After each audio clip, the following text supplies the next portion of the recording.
Hi there! In this video, we will review a detailed guide on how to install Virto Apps. Please note that you may receive an issue alert while trying to install the apps from AppSource, but it can be solved by following next steps covered in this instruction. So, before starting the installation, check your site administrator permissions. Make sure you have necessary permission for installing this software on the website.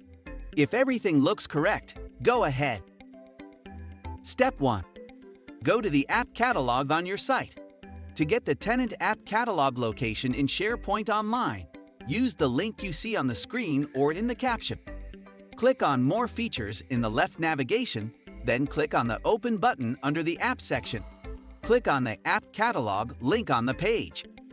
Or open your SharePoint Admin Center by the link mentioned here or in caption in your web browser. From the left navigation, click the Apps. Select the App Catalog on the page. Now open the SharePoint store. Step 2. Search for the Virto app you wish to add from the store to your App Catalog site and click on the chosen app. Step 3. Switch to the classic SharePoint view and click Add it. The Virto app will appear added to the App Catalog site and installed on your SharePoint site with a valid license. Just start using it. Hope this video was helpful for you. Bye.